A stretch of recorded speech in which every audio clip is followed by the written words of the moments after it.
And it looks like we're live. Hold on a second. We good? Oh. Yep, sound good to me. Yep, I think we're live. I don't know. Yep, we're live. We're live? Okay, cool. Hi, everyone. Welcome to 33 landing page ideas that convert, powered by us here at DLD Websites. My name's Allie Misick. I'm going to be your facilitator for today. I'm joined by a couple of my teammates here at DLD Websites. So again, my name's Allie. I'm a marketing communications manager here at DLD. I'm with Jose Romero, who's the senior marketing communications manager, Kristen Paul, who is our client and media strategist, and Dan Allen, who is our vice president of creative services. Say hi, guys. Hi, guys. How's it going? Good, good. Okay. So I hope everything's working properly here technologically. So today, before we get started, I'll give you a little rundown of what we're going to be talking about here today with you. First, we're going to talk a little bit about why you need content on your website. And then we're going to go into a little bit of a discussion on what goes into a successful landing page, so what elements you should have in order to make sure that your landing pages and your website content are really up to par. Then we're going to talk about a specific strategy example that we've implemented ourselves here for some of our clients that's worked well for us. And then we're going to take any questions that you guys might have. So, to get started, I'm going to turn it over to Kristen, who's going to tell you why you need content on your website. Kristen?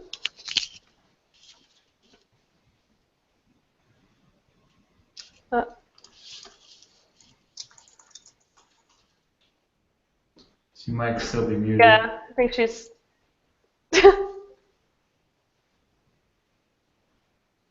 Uh-oh. Technical difficulties.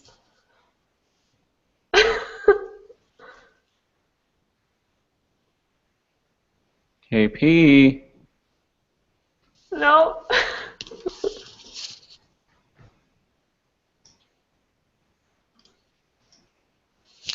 No.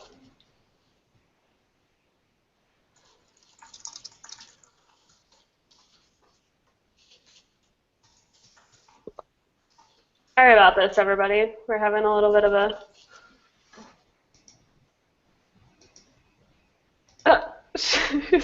Just be patient. We're having some technical difficulties with KP's mic, but she'll be on in just a moment. All right. While she's figuring that out, we can talk a little bit. Okay, wait, yeah. Just kidding. Kristen's going to pop over here, I think, so we can be on this together.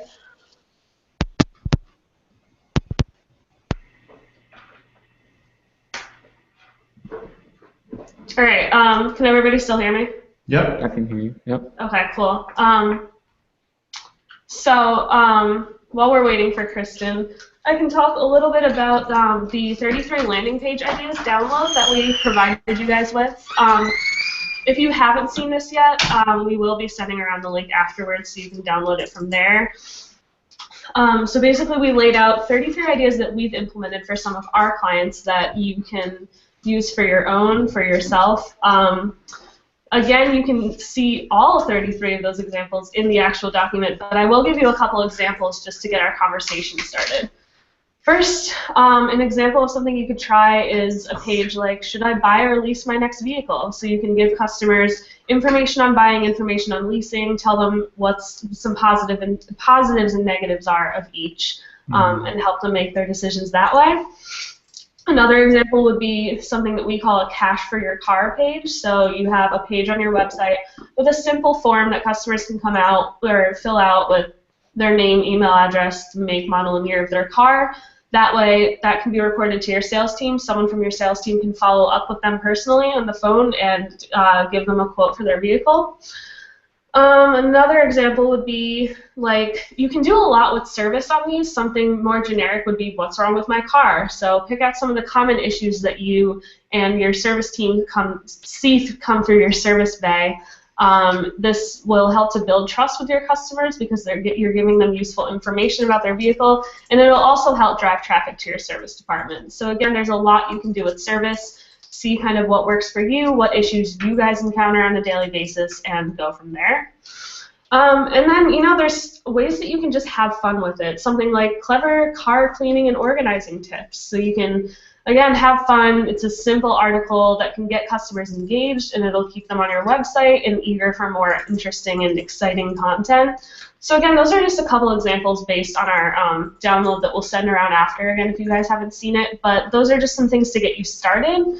But yeah, at the end of the day, it's up to you and your team to be creative. You guys can pay attention to what your specific customers in your market are looking for, and just have fun providing content to your audience. So with that, I'm back. Kristen's back with us. She's going to talk a little bit about why you need content on your website. Yeah, so rolling right after what Allie just said about becoming a resource, that's one of the top reasons that you really need to have content on your website. Now we're in a world where users are primarily shopping online first and foremost. So when they go to your site and see that there's resources from how they can hook up their Bluetooth to if their car needs an oil change, etc., you saw the 33 landing pages document, it's going to present you and your dealership and your team as a knowledgeable authority. So they're going to be able to come to you with all of their questions because you've already presented it to them, all of the answers that they're looking for.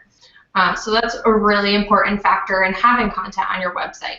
Second one is the awareness funnel. So a lot of times dealers and different clients that we work with like to focus on the bottom of the funnel. So who's already submitting a lead, who's directly calling the dealership. Those are just tapping into a little bit of the leads that you can potentially have and clients that you can potentially have. There's clients all over your website. We use technologies mixed with marketing automation that will show you who's on your website, what they're looking at, what pages they've been on. So it's going to help you facilitate and look at those customers and answer their questions again, being an authority. So number 3 is SEO value. Google crawls and indexes your entire website. So the more content, the more unique content you have on your website, the more the higher your ranking is in the SEO Google funnel, essentially. So you're going to come up on top of your competitors. Sorry guys, I'm having a brain fart. But you're gonna be the #1 person coming up in all of those searches. From why is my tire flat? Do I need new tires? To like I said, how to hook up your Bluetooth, etc. Yeah. So again, there's a lot of reasons that you need content on your website, but mainly it's about building relationships with your client, no matter where they are in the buying process, and making sure that when they're ready to buy a car or they're ready for service, you're the first one in their minds. Mm-hmm. So, yeah, we already talked about some examples that you can use. So let's hop into our next portion, which would be the elements that go into a successful landing page. So again, when you go on a website, when you look at something like, should I buy or lease my next vehicle? Like, what is your attention drawn to? What kind of information are you being provided with that's encouraging you to either fill out a form or to contact a dealership or something like that? So the first thing that really goes into this is your copywriting and what words you're actually putting on the page to appeal to people. And actually, I want to talk a little bit about our last webinar, which Kristen and Jose and I and another one of our colleagues did last month. It was called Power Words That Drive Conversion. So we outlined some different categories of words that you might, stuff like excitement. If you're trying to get people excited about what you're talking about on your page, certain words that you can use to really just kind of increase that engagement and get people really excited about it. So that's what we talked about in our last webinar. We did have a resource, like we did for this one, outlining some examples. And then we talked a lot in our webinar about how you can implement that and what kind of strategies you can use for that. So again, I will send out an email after this webinar with both the download and the live, or the link to our webinar. You can watch the recorded webinar still to get more ideas about that. But again, when you're writing content, you really want to speak personally to your customers. You want to make sure that you're engaging them with your content. You're going to want to decide, what can I say to these people that will make them take action on my website, come in and buy a car from me, come to my service department, and stuff like that. So again, we'll send that out around after that in case you want to take a look and get some more ideas for that. I want to turn it over to Dan now to talk a little bit about the design elements of that, because design is something that's really important when you're putting together a successful landing page. Well, thank you, Allie. Yeah. Awesome. All right, so one of the most annoying things about landing pages that I find is that the minute they go to your site and it goes to a landing page and it's poorly designed, you're going to lose them. All right. Now, especially when you're talking about selling something of value, right? So if you're selling a car, for example, $20,000, $30,000, you would expect a landing page that's going to be very well built out and give you that peace of mind. If I'm going to get to a landing page that's going to talk about credit, right? So I have bad credit, I want to get financed. That's important information I'm going to be putting in. I'm going to give you important information like my serial numbers, my social security number, my birthday, all this information. So your landing page better look like it's legit. And if it's not designed out properly, that's going to be a big issue for people. Sometimes you go to a landing page and there's broken text. There's images that are not fixed in the right way. Anyone has ever seen a website with stock images? Jose, Allie, Kristen? What do the stock images usually convey to you? It just looks lazy. Okay. Right, because a lot of you guys have probably seen landing pages where you have the girl and she has a headset on and she's just like this. It right? doesn't seem genuine. And then and then you go to some other website and you see the same girl. All right? So a lot of times when you use stock images, keep in mind everyone else in the world is using the same images. So if I go to your landing page and you're trying to sell me on something of value, and your page looks like everybody else's, you instantly are going to lose some of that credibility. So using actual photos, if you've seen our advertising we do for DLD and PoTrax, you're going to notice right away that we use our own images. You're going to see Allie, Kristen, Jose in all the ads because you can't find a picture of Jose for free on the internet. Well, maybe, but it's not stock. If you dig enough. If you dig deep. So just keep that in mind, is that when you go to a landing page, it really needs to have that personality. Also, really poor quality photographs. If you've seen a landing page that's just got like really fuzzy images, the images don't make sense, that's really going to turn somebody off and really kind of miss the message of your landing page. Keep in mind, with your design, you want to focus on one call to action. What is the one thing you want them to do on your landing page? And if the design is too confusing, you're going to miss the chance. So I'm going to show you a landing page example that really kind of illustrates what I'm talking about. So this is a landing page that you might see. You've noticed we just talked about the stock images. So you see the guy in the white shirt. First of all, no one has the white shirt, the white laptop, the white walls. It's just too much, right? It looks cheesy. You don't believe that this guy is part of this business. And so one of the things right away is there's no headline, right? There's no headline, there's no design that lets me know exactly what you want me to do on this page. You've got the form off to the left, which is a no-no. Do not have the form to the left. And the reason why? Jose, how do you read when you're looking at something? Read from left to right. So you read from left to right. So think about the mentality of how you design a landing page. By having the form there, you don't know what you're signing up for yet. And so it's really important to make sure you have the form on the right-hand side of the page So that way you're giving them some credible information and then asking for their information. Also, you see that fuzzy picture of the notebook up on top? Okay, I'm going to get a free ebook of my personal plan, it says, and I have a fuzzy image. It looks like I just stole it from the internet somewhere. So I'm not going to really buy into that and give you the information solely because the image is fuzzy and doesn't look legit. It doesn't look legit. People are skeeved out on pages like this. You've got about 1 million different colors. The text is not very easily readable. And it keeps talking about an ebook. Quick Hit the latest video. Why not have the video on the actual page? Video is key to designing into your landing pages. So those are some of the elements to think about. How if your design of your landing page is not spot on, people are going to bounce. If it's ugly, it's just not going to convey your message, especially if you're selling vehicles or selling a house or finance or credit. All these things are important information. I'm not going to give it to a site that looks like it was done by my third grade niece. So some simple tips and pointers on that. But again, if you're going to do landing pages, you've got a few options to yourself. One, hire professionals to design it. Okay, a little plug for DLD websites. This is what we do. All of our pages on our websites come standard with templates that you can actually build off of. So if you don't have a template you're building pages off of, that lets you know where to put the images, the form, the video, they're not going to come out great. And if you really are a go-getter and want to design the pages yourself, really look at what pages you go to in your personal life and which ones give you that feel, that comfortability.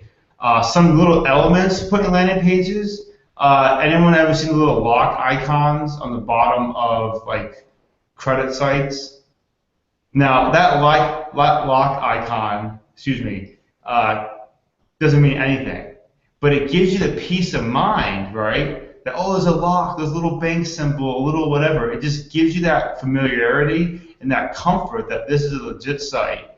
My information is going to be secured. It has a lock icon, right? It has to be secure. So that's the mentality you want to be thinking about, designing the landing pages and putting these elements in. Make sure that it makes sense to the consumer, and make sure you have one call to action. So, Allie, back to you.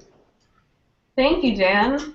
Okay, so Dan did touch a little bit on calls to action, making sure if you have button calls to action that they're really standing out, that you're not like promoting too many calls to action. Jose, do you have any other thoughts on calls to action?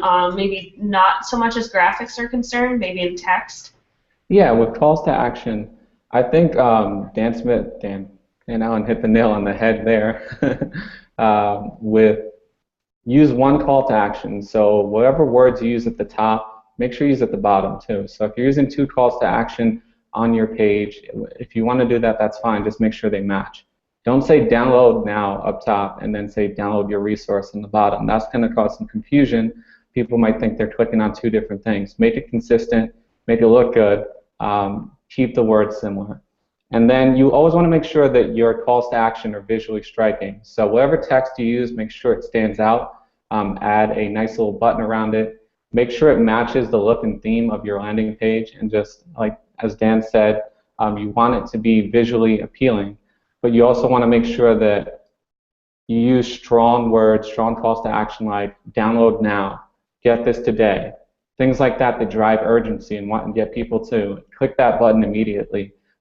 Making it feel as though there's some exclusivity or there's some time constraint, so they need to get it soon. And it'll force people psychologically to move down the page and say, I'm going to click on this right now. So those are just a few things for calls to action.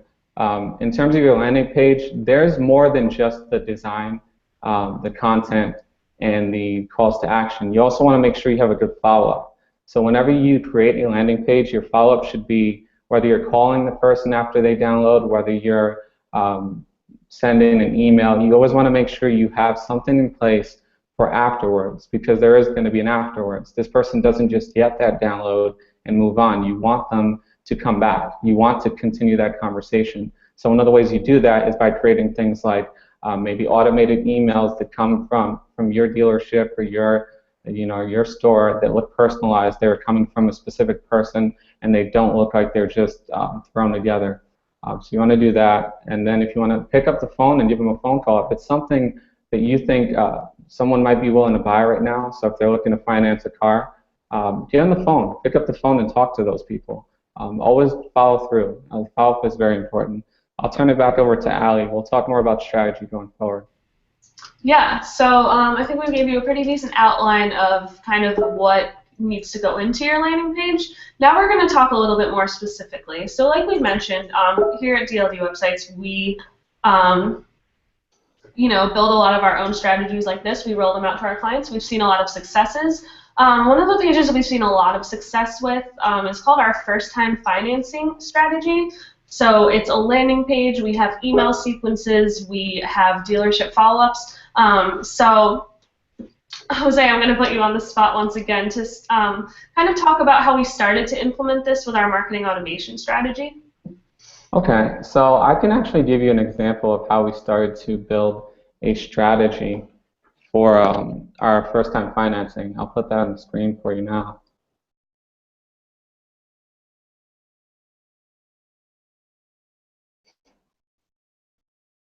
So can everyone see it okay? All right. So basically what we have here is a landing page that's visually designed to draw your attention to the headline up top. So you see the person right next to the headline. It kind of catches your attention really quick. You always want to have people in there, and you want people that look like people who don't look like stock photos, as Dan said earlier. So the lady here is very natural. She's not just a stock photograph. And then over to the left, she kind of draws your attention to the headline there. So what we have is a very nicely designed landing page with the calls to action on there. If you look, you get supplemental information as you scroll down, and the page almost moves you in such a way that you're just like, you're drawn to the bottom. You want to keep reading. But as Ali mentioned, there's a whole market automation strategy to this that you can start building out today. First, you want to start with elements on your website. So what you can do is drive people to this page using things like website sliders, using buttons across different pages that might be relevant to that landing page, by adding little elements to your emails that will draw people over here. So what you want to do is just continue to add this to every aspect of your business, of your website, to make sure that people are getting here. And if you want to use paid advertising, that's okay too, but it's not always necessary. You can do a lot of the work, a lot of the promotion with just marketing automation and your website. So then from there, you can follow up with a series of emails. So for instance, with this email, with this landing page, we've set up a sales follow-up directly from a person. There's a signature, there's a phone number, there's someone who you can reach after you download the resource. So what happens is the person comes to the page, downloads the guide, receives an email with the guide in it, and then a day later they receive a personalized email from a salesperson, not with a hard sell, because what you want to do is you want to kind of nurture the person first. You don't want to just jump into, hey, I have some cars, do you want to buy? You want to reach out to them and say, I see that you received the resource. Was everything to your satisfaction? If you want to talk about it, give me a call. Here's my number. Here's my email address. So things like that, to just start the conversation with the customer, and then you can continue on. If you want to get more into the selling of it, a few days later you can send another email, and you can reach out to them with specials you have on cars that they can finance today. So but the point though is to first start with nurturing them, reach out to them, then down the line, then you can start with a little more of a hard sell. It doesn't have to be, hey, buy right now, but it can be, hey, just wanted to send this along to you. We got some new specials on our site right now. Yeah, so that's a good point. That's a good point, Jose. That you're using, the value of the page to drive the call to actions. And I think even going back to the design on this page, you've got those 3 icons that you were showing that really kind of do a great job of breaking down the information, and showing like what they get when this page is going to be. Yeah, those 3 icons are super important because it gives me, as a consumer, going to your website validity. that this is a legit PDF. You show me the book cover, it looks nice, and I know what I'm getting when I instantly download it. Exactly. So yeah, there's a whole science to this. It's not complicated if you know what you're doing. We've done this with hundreds of pages. We've developed several strategies for creating long-term nurturing campaigns for our customers. So Ali, I'll let you kick it off from there. Okay, great. So yeah, like Jose said, it's all about building that trust with the customer and then keeping them engaged with your content as you go along. However, that's really helpful once people have already filled out your form, but obviously you're going to need people to fill out your form and receive your resource to begin with. And so that's where some of our other strategies come into play. First of all, again, Jose talked a lot about email and the strategy that goes into that building up after someone fills out the form. It's also important to connect with your database beforehand so that they can take that initial step. We do a lot of this with this particular strategy by sending out some nice graphics-based emails to our database, saying, like literally just giving the information and saying, hey, come fill out this resource. Like, give a couple of bullet points telling people what they're going to learn from it so that they're encouraged to fill that out. That's something you can do a lot once you first launch a piece of information like this resource. However, you can also follow up for months or years after that. We do a lot of stuff in text-based emails maybe for dealers. Throw a PS in the bottom and say, hey, like, are you financing a car for the first time? Come check out this resource. We'll give you some information on how to do so. And then again, if that person has any questions on your resource, they'll know to reach out to you afterwards. They'll keep getting emails for you for months over months. If you're doing a graphics-based email, if you have newsletter emails that go out with information about what's going on in your dealership, what kind of offers you have going on, you can incorporate it into that too. If you have a designer, just make a little ad, stick it somewhere in the email saying, hey, like, check out our first-time financing guide. So again, there's a lot of things that you can do with email. There's also a lot of new, exciting strategies in the industry that we can talk about. KP, do you want to talk a little bit about RVDs and what those are? Yes, RVDs. So it's a pretty new technology. Our team kind of jumped right on it as soon as they came out. So it's something we've been utilizing, and we've been able to test quite a bit now, even though it's still in the very early phases. So RVDs, if you don't know, are ringless voicemail drops. So what they are is we take your database and send a personalized voicemail. So this could be coming from your sales manager, your GM, your president, anyone that's influential in your dealership. And it's going to send that voicemail message to your entire list of people that you choose for whatever message you're sending. It's not going to ring that person's phone. It's just going to drop a voicemail. So it'll look like, maybe they were out of service and now that they have a voicemail. There's a lot of benefits to this. Number one, it's not going to use up people's minutes on their phone, so people really aren't going to get mad about that. Number two is it doesn't look like spam. It doesn't look like you're just sending out this message to everyone. Like, for example, direct mail pieces sometimes can look kind of spammy. Ringless voicemail drops look completely personalized, and you can really segment that out. So, for example, for a lot of our Toyota dealers, something that we're doing is we could segment a Camry push, and we can do a ringless voicemail drop and, for example, send those to those folks who maybe leased with the dealership 3 years ago, and it's time to renew their lease or get a new vehicle, whatever. We can send them a ringless voicemail drop and then pair that with an email blast as well, so a follow-up email. So, for example, the general manager of your store sent out the ringless voicemail drop and recorded the ringless voicemail drop. We could then have he or she be the signature on that email blast. So it looks very personal, and we've seen a lot of positive feedback from these strategies. So it's just another layer in strategies and follow-up strategies. Yeah. So again, like KP said, think about that in terms of the first-time financing. You have these people, if you send out an email blast to your database saying, hey, fill out this form and get the download, a couple days later, hit them with a ringless voicemail drop and say, hey, did you receive our download? Do you have any questions on it? So again, it's about creating that awareness and keeping people engaged with your content. And really creating a relationship with your potential customers or your current customers. Mm-hmm. It's even something that you could use as a service strategy. If you wanted a service push, you could use that as well.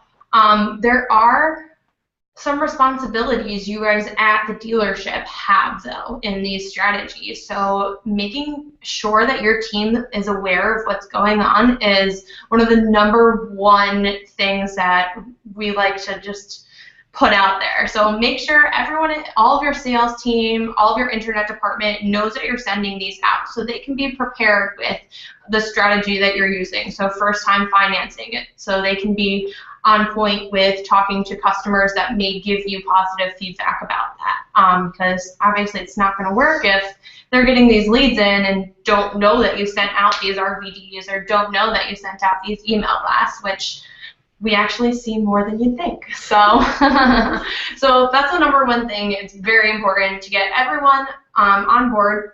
Your sales team, get your sales team excited. It's a really exciting new technology, and like I said, another layer to all of these follow-up strategies.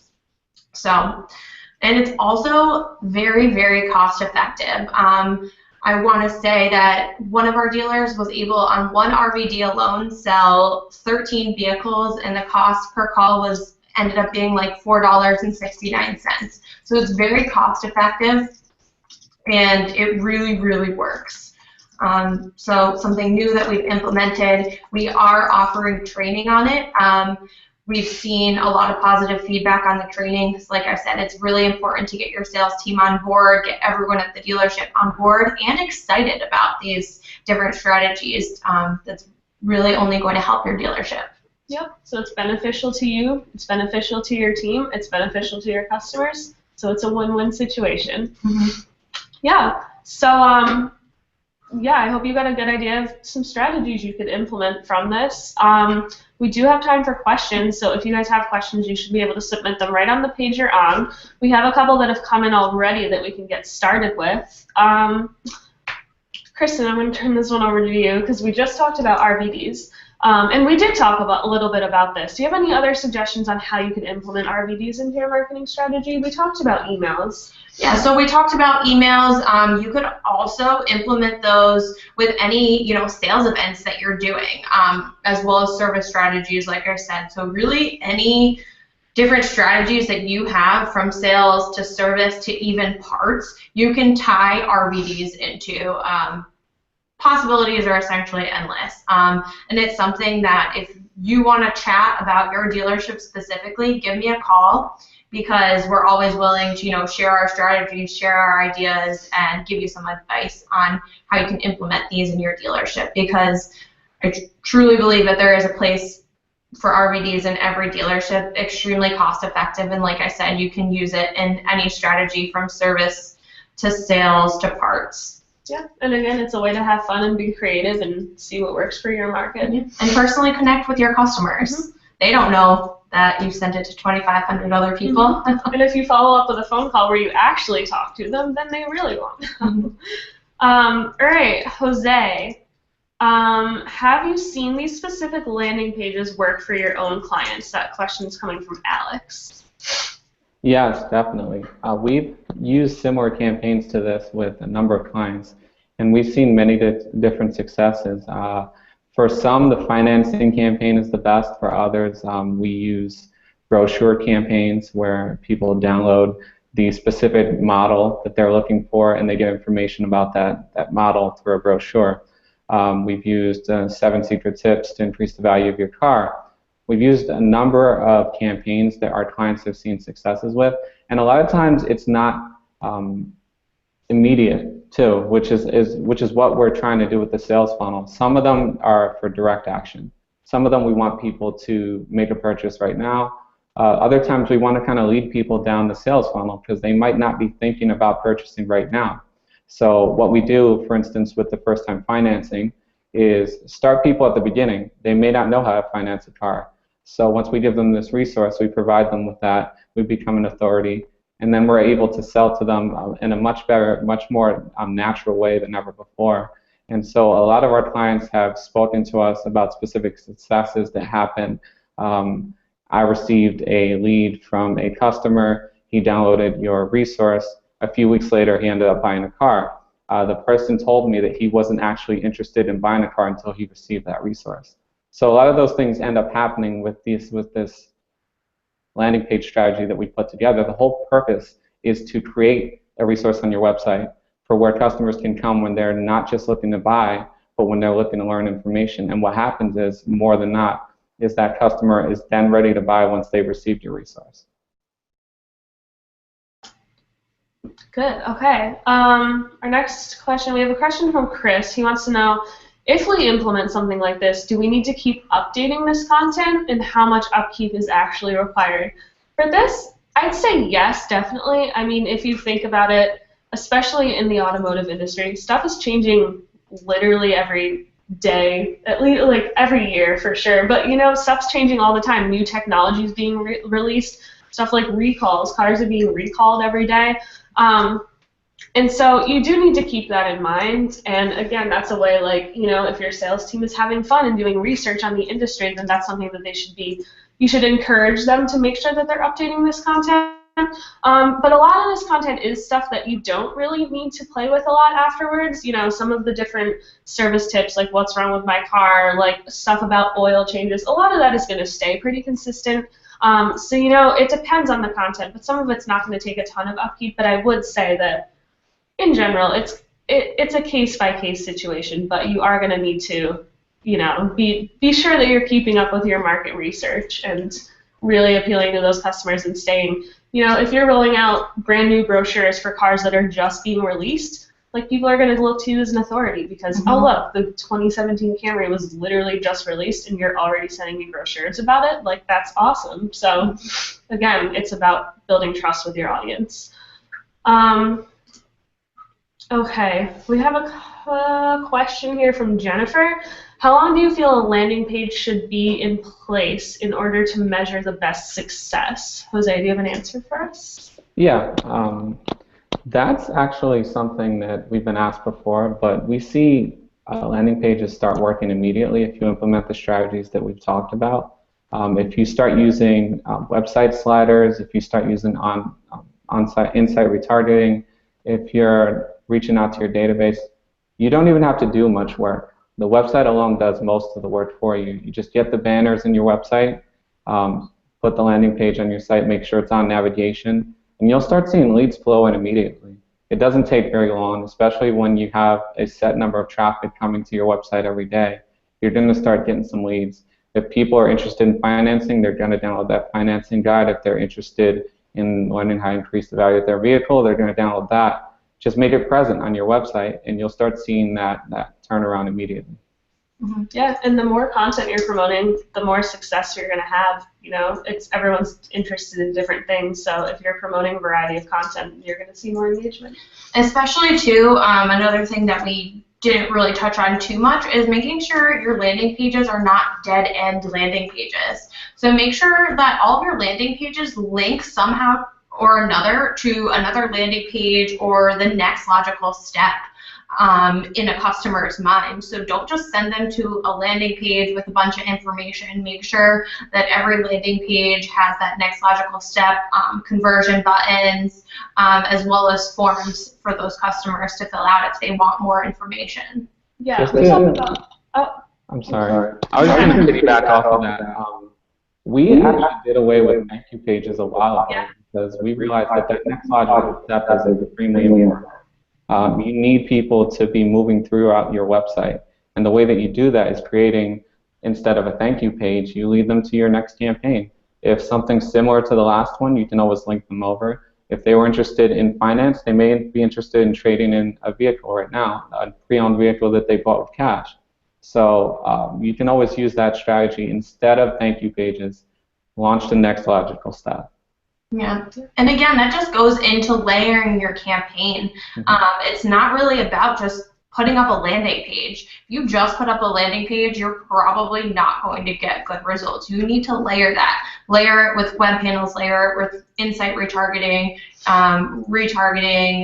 RVDs, email blasts. You need to have all those different components working together in order to create a successful landing page and essentially a successful website, because you need to treat that as your digital showroom, essentially.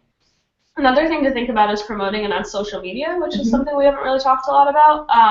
Is if you're in your dealership, you're active on Facebook, Twitter, Instagram, Facebook especially, I think, for me, if I'm buying a car or buying something expensive like that, I'm probably going to go right on Facebook and look up the company, give them a like maybe leave them a review. So again, think about how you can promote that to your social media audience. Just literally, you don't have to do anything. It's free. You can just copy and paste the link and say, hey, come check out our free resource.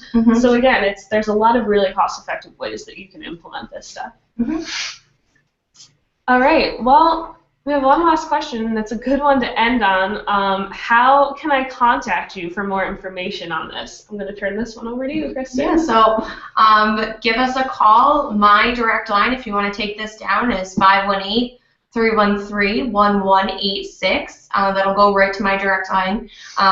Feel free, give me a call. I'd love to chat with you about how maybe you can implement these strategies in your dealership's plans.